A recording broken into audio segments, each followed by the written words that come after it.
Blog Talk Radio. You're listening to Arthur G.D. Grace's A Touch of Grace, Literary Magic, on Blog Talk Radio. Welcome, listeners, to another intimate episode of A Touch of Grace. I am your host, producer, and five-time self-published author, G.D. Grace, broadcasting live from Northern California on Tuesday, this 29th day of May, 2012. I'm very excited about tonight's guest because I fell into his musical wave about a year or so ago when I purchased this CD, his CD, called If These Walls Could Talk. Now, the single that's actually got a video out now is called Composure. And, I got to tell you, I wore that song out. And I still, to this day, play that CD. Now, with the video in circulation right now for Composure, it's on YouTube. If you haven't got a chance to take a gander at it, please do, because I got to tell you right now, charisma, ladies, he's got it going on, all right? And so for all of you listening or tuning in on the computer, the Blog Talk Radio chat room is open. And so, ladies and gentlemen, without further ado, I'd like to welcome singer, songwriter, and producer Darien Dean to A Touch of Grace. Welcome to A Touch of Grace, man. How you doing? I'm good, good brother, man. This is a long time coming, man. I'm really excited to be on the program, man. Really happy to actually get to speak to you, man. We do a lot of the communication via, the internet and the emails and things of that nature. So this is great, man, to put the voice to it and get that moving like that. Yeah, and I appreciate that. I humbly appreciate that. I believe that destinies are written, and so it was going to come sooner or later. So I have to ask, for all the listeners out there, where did this musical journey all begin for you, Darien? I've had a journey is exactly the way I would describe it, because I really have walked through so many aspects of it. Really starting, I think, if I'm going way back to the origins, just as a child, as most children, probably just singing along to the radio, emulating my favorites like Michael Jackson, etc. And at that time, I was probably really into Michael Jackson, and I remember thinking, this is a career that I might want to follow as a child, but things go different ways. And I remember when my voice changed, it was a rap. I was like, well, I no longer sound like Michael Jackson. I don't even really know what I sound like right now. And I had really been strong into dancing at the time anyway. So I just really started to follow that path. I took dance really seriously. I started doing choreography for different groups. I was working with different hip-hop acts at the time, different soul acts at the time. And so that was my next leg, that I was really pretty much doing that. And I hadn't really discovered my voice, so to speak, at that time. I was more so expressing myself artistically via dance. And I happened to do one particular show with a group. I remember the group, too, was a group called Trend way back in the day, and I was doing choreography for them. And they were doing like a kind of like a Take 6 bit in their act, and they were like, hey, can you hold down some harmonies, because we want to thicken out the sound. And I was like, I hadn't used my instrument in a really long time, and I had not used it professionally ever at that time. And I said, okay, I'll try it. And that was kind of a wrap. From that moment on, when I stepped from really the back part of the stage to, at that point, probably just the middle part, because, I was still doing backgrounds, right? But that really kind of opened up a whole different, it just opened up a whole different thing for me. I just really realized, hey, you know what, I really want to go in this direction and start to explore just the sound of my voice again, relearn it, And, the journey continues. Went into a bit of that. Actually got into hip-hop. I was really doing really just strict hip-hop for a really long time as well with my group, The Collab, and we were building different things with that. A lot of my songwriting came at that time as far as learning how to craft songs and tell stories. I still think that a lot of the hip-hop artists really have it when it comes to storytelling. The soul artists do as well, but sometimes I feel like they get locked in a certain kind of topics. The topics will really be stuck on love, whereas some of the hip-hop that I love anyway, we could speak on today's music later, but the hip-hop that I grew up on, that's all right, man. That's a whole other, but the hip-hop that I grew up on just kind of had, the topics were really diverse, they were really diverse. So, I went from there, and finally arriving where I am now, which was to find my own voice and say, okay, let me approach this. I kind of understand my instrument a lot better. I'm still learning it every day. But I wanted to see what it would be like to get just my message out there, and knowing what I know now, having grown quite a bit, and just experiencing something. Because in order to be really a really good writer, to me, you have to experience something. You can't really write strictly from a point of not having gone through anything. And I feel like I've gone through some things now, so we got some things to talk about. Oh yeah, most definitely. I know that that you mentioned listening to Michael Jackson, as quite a few of us did. Were there any other people out there in particular that you really just kind of honed in on and decided, I really like this styling, and got the inspiration from them? Well, I didn't realize it at the time, but as a youth, my lineage is my mother and most of my family. Half of my family is Jamaican, and I used to spend like summers and long parts of the year in Jamaica. And reggae music is deep in like my family and just in my lineage in general. And I used to listen to a lot of it. Big fan of Bob Marley and things like that. And I don't think I realized at the time how important the messages were of his music. I think as a child, you just like the rhythms and things like that.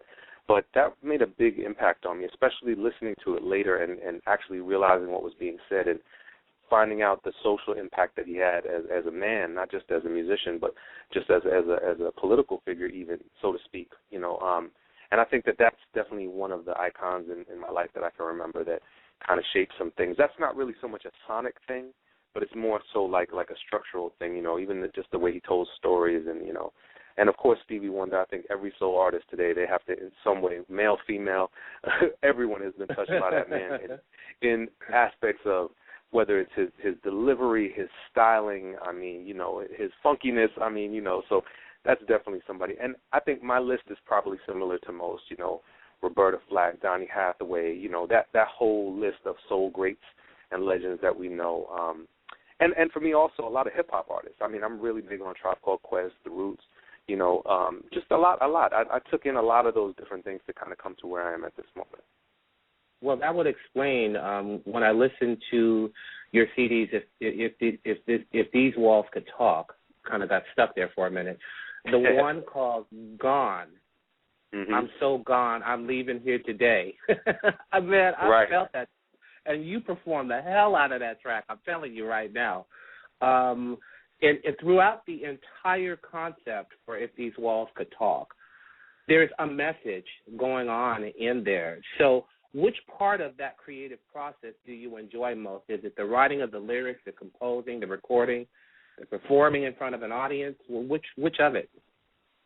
It's weird because it does change from time to time. I think if you would have asked me at that time, I definitely would have said the writing part of it because, I honestly feel like a real close connection to the Most High when I write because I really can't take claim to most of what's being written. Like a lot of times I'll go back to things that are maybe not even released, and I'll read them back, and I'm like, where did that come from? Like, that's not something that I can even place my finger on why I would know that or why I would pull from that, you know what I mean? And even my process in writing, which is pretty much if I do get music beforehand, I literally just put the music on, put on a set of headphones, and just record whatever comes out of my mouth without having heard it before because I feel like the first thing that comes to me is usually what's the most important. Like, that's usually the song.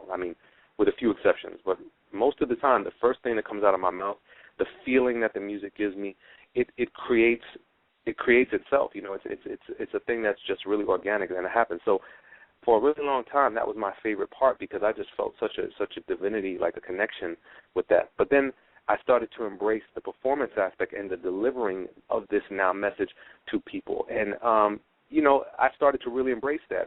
I don't think I'm necessarily somebody who's extremely outgoing. Like, I spend a lot of time in the studio, and I don't mean that like I don't dig people, but just more so like I'm really like kind of like a homebody. I'll be in the studio and I'm writing a lot of the time, so I'm not out there as often. So being on a stage and delivering, it took me a moment to walk into that. But now that I have had an opportunity to have written an album, sit with it for a really long time, and then deliver it and to get the reactions, it's a great thing. Like, I really enjoy that. So, it goes from time to time. Now that I'm working on my new record, I'm once again in that place where I feel like I'm having conversations with the Most High. He's like my co-writer, you know what I mean, or I'm his, So I'm really enjoying this part as well. So it goes back and forth.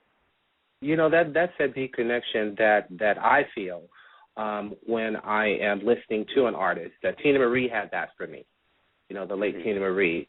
There was a connection, a spiritual connection that she had. And I remember you were talking about Stevie Wonder. He, talked about Jah in his music. It seems to me that for me, the music that I'm most connected to are the artists that actually have some type of a message. I'm not a great big rap fan, but I do like rap as well. I love Tupac. I thought he was very prolific in what he said and what he brought to the table. And so when you talk about your roots as far as Bob Marley, I don't know that I have evolved to that point of where I have become an appreciator of his music, but I definitely have a lot of respect for Bob Marley, a lot of respect, because I know that he sang about what was going on at the time. Absolutely. There's a song that is one of my favorites on your If These Walls Could Talk. It's called Seasons. Yeah. That is like my favorite one, and it always brings a tear to my eye. When you wrote that particular song, was it about a relationship that was ending, or what was that whole thing like? It actually was about a relationship that had ended, and it's very interesting because I have like a cyclical thing that kind of goes on in a lot of aspects of my life. Like something will come up, and then it'll be gone, and then it'll come back. And I remember at the time before I actually started to write that song, somebody had told me, listen, man, you got to understand, some people are in your life for a season, some people are in your life for a reason, some people for a lifetime. And it was really a poignant statement to me because it explained a lot of things, as in why, you have all these questions. Why does this person come in and mean so much and now they're gone? Even with recent things that have happened in my life, friends passing and things, I get these questions of why. And that song really kind of came up as a result of, I think, the conversation of that, the emotion of being in this cyclical relationship which had ended, and just that whole kind of thing. Plus, big shout out to Terry Lewis, who had produced that track. It was just a song that when I heard it, it allowed me to just pour out how I was feeling at the time. So, I was really happy that he gave me the vehicle for that. It's funny because when I listen to it, there are some songs that just do that just capture that part of me. There was from the movie Claudine, Gladys Knight, and it was Make Yours a Happy Home. It just had like this element in it. There was Tower of Powers, So Very Hard to Go, that they have this element or this spirit in them that just touches me, and that's how Seasons touches me. It touches Thank you, me brother. like I appreciate that. Man, to hear you explain it, I said, okay, I got it.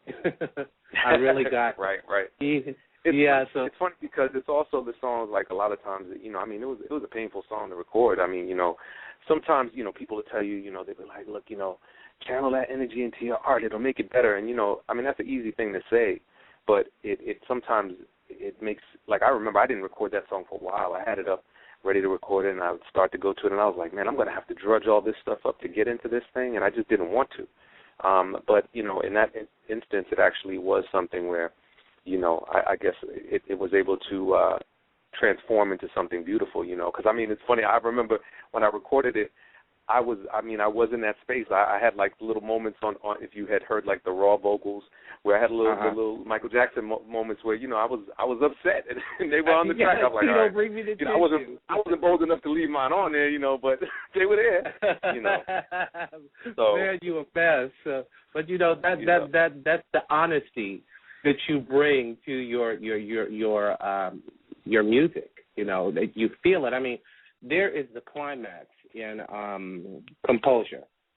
And it's like the peak of the song where it goes, just love me when you get there. I said, when I first heard that, I had to rewind it on the CD. I said, what did brother just get his hands? Just love me when you get there. So I said, man, this brother is tight. Yeah. So you performed on 106 and Park. See, I've been kind of like watching your career from a distance. Again, I don't mind promoting people just because I believe in their craft and what they're doing and the messages that they put out there. So I know that Miles, I want to give a shout out to you, Miles. Miles yes, is just Miles awesome, Anthony. man. The right hand, we get it in. The right hand, Righteous Music Media. Oh, yeah, he is just fantastic, man. You performed on 106 in Park, and did Roxy and Terrence know who Darien was prior to the show? Were they familiar with you? No. You know, it's interesting. We were very fortunate to get in at the part of the program that they were kind of putting together at the time was a section of the program called Music Matters. And I think what they wanted to do was introduce a younger audience to live music, because really, for the most part, they didn't really have a lot of live performances. Even some of the signed acts that would come on were doing track stuff.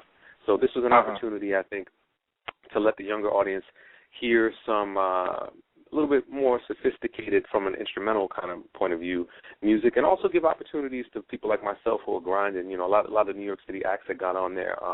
You know, Kimberly Nicole. There were a lot of really, really strong acts that were in New York were able to get on the show, and I think it was a great thing for not only BET to do it, but also for the viewers, you know, to get on it. So I was very blessed for that opportunity. Like, really thankful for it.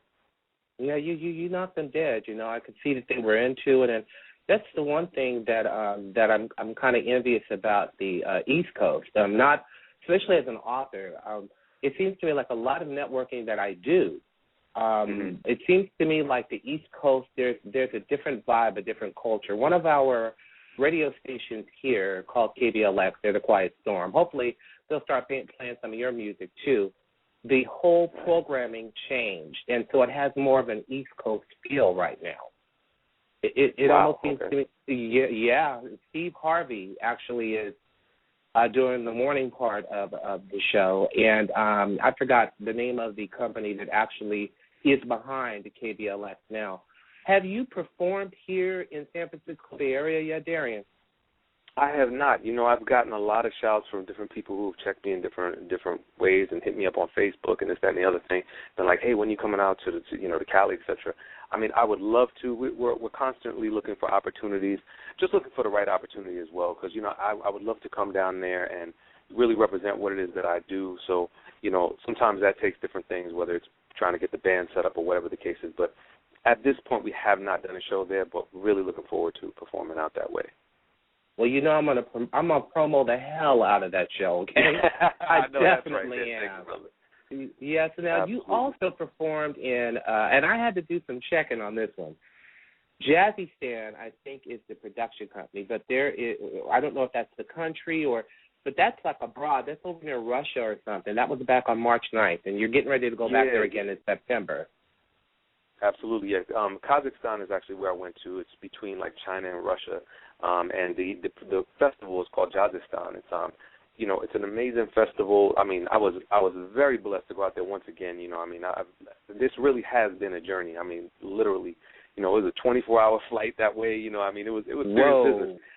But to get there and to be received in such a way, I mean, you know, it was about 1,200 people at that gig, and you know, there were some people that knew some of my stuff, some people who didn't, but they just were so open to new music. I mean, you know, I got to really meet a lot of people, a lot of amazing people, contacts I still have to this point now, and just people helping promote, and just always what I think I come away with from a lot of these situations is just a renewed faith in what I'm doing. You know what I mean? I walked away from that going, wow, you know, I just came from across the country, and here I am now, you know, really halfway across the globe, you know, and people have received me in such a way, it just renews your faith in what you're doing in case you, sometimes I slip, sometimes I'm like, man, I hope I'm doing the right thing, you know, I hope I'm walking the right path, and then those are the days where I'm like, okay, it seems like it's right again. Okay, we good. Well, you know what? That's all about it. That's all a part of being humble. I mean, when I looked at some of those pictures, because I follow your blog as well, you took like a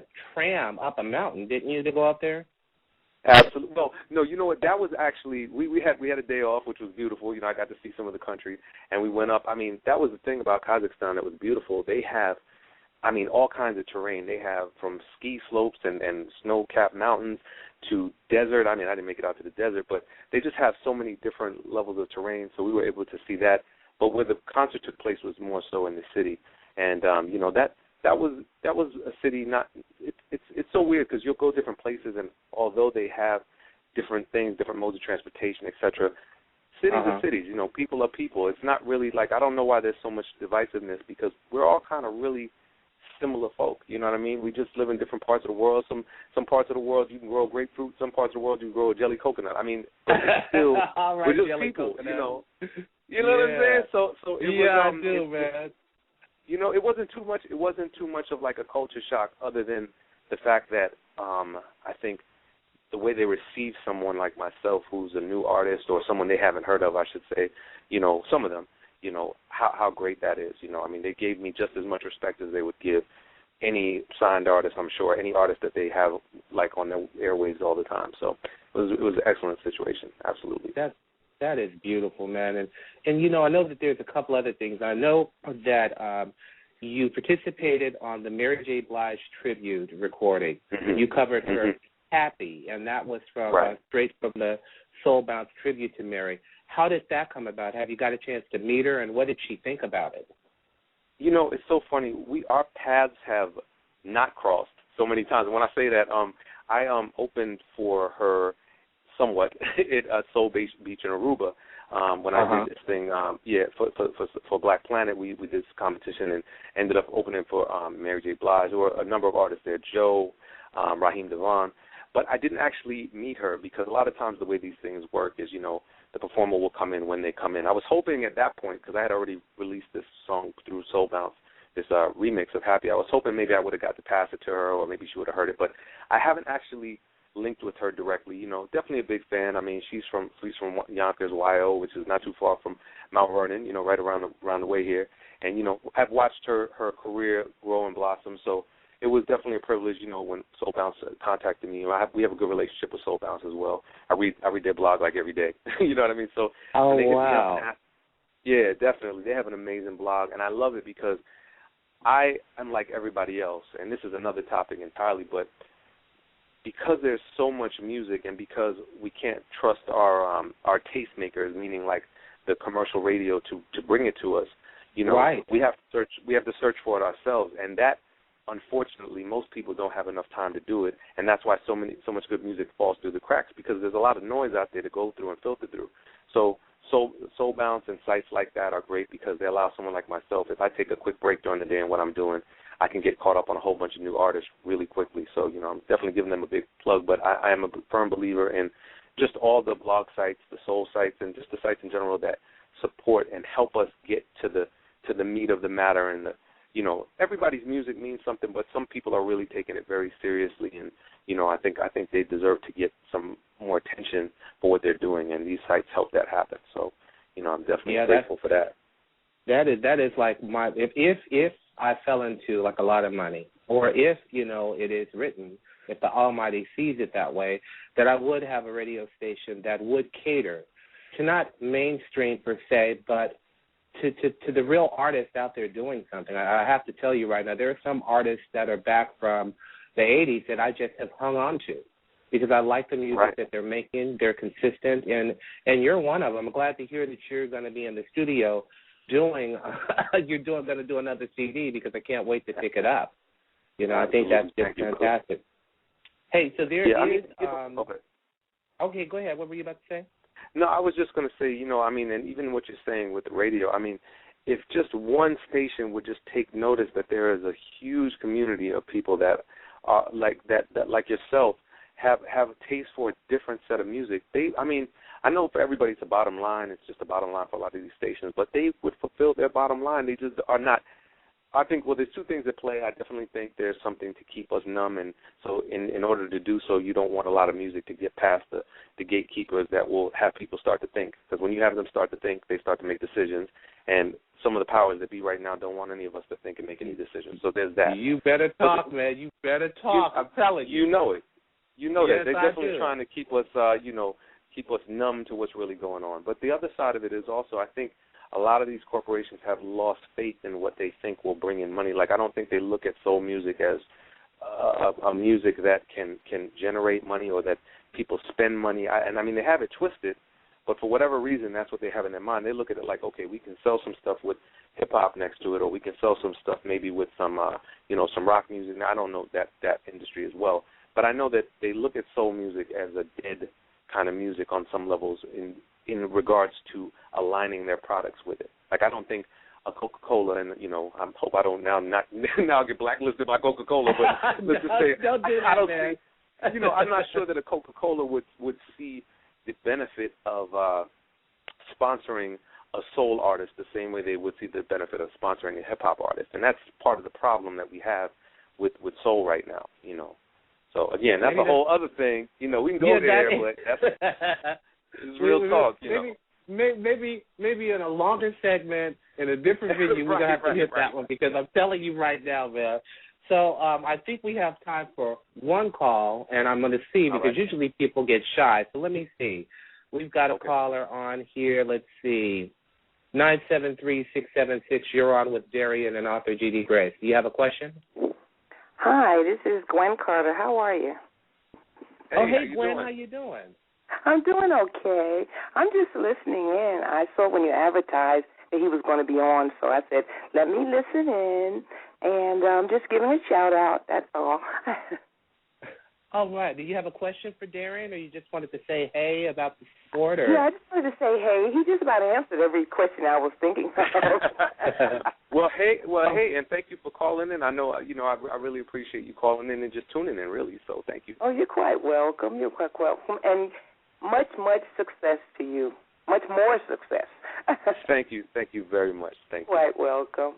Okay, thanks you guys a lot, Okay. All right, you too. And, okay, yeah, she's a fantastic lady.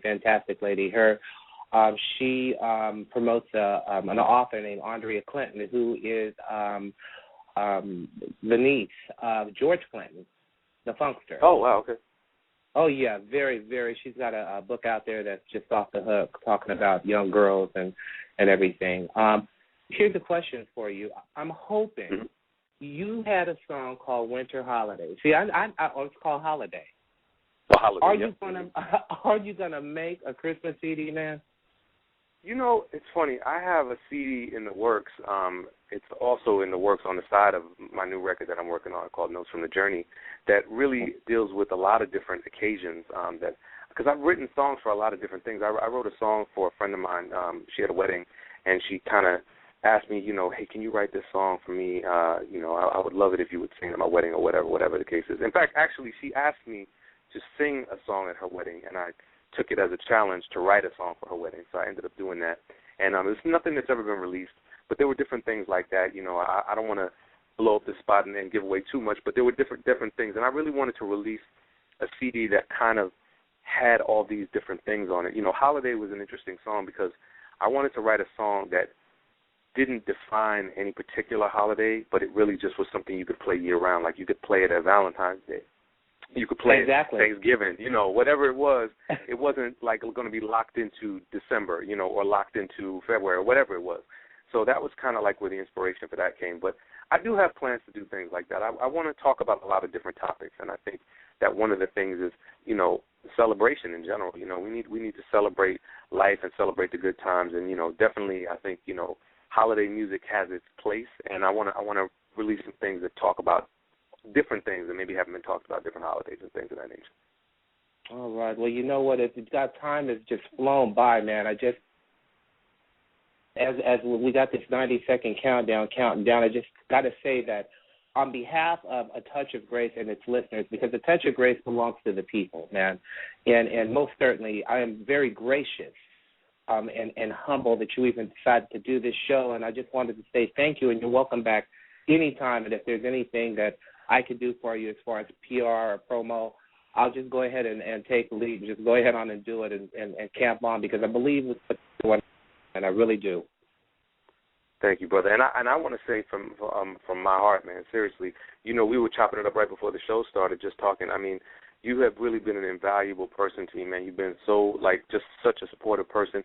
Sometimes when I'm sitting here and I'm, working on stuff and I don't have a minute to, sometimes the game of promoting yourself is even something that I don't really love to do. Just seeing a post from you where you're sharing the music, man, I really greatly appreciate that, man. So I'm honored to be on your show, honored to be able to talk to your listeners, and, man, anything you need from myself as well, because, art supports art, man, so we got to do that for one another, man, and I'm a firm believer in what you do as well, man. So I just want to say thank you, brother, and let's keep pushing on and getting the message to the people. All right, and much love to you, and God bless, Darien, and let's keep in touch, all right? Absolutely, brother. We will. You know that. All right. God's blessings. All right, brother.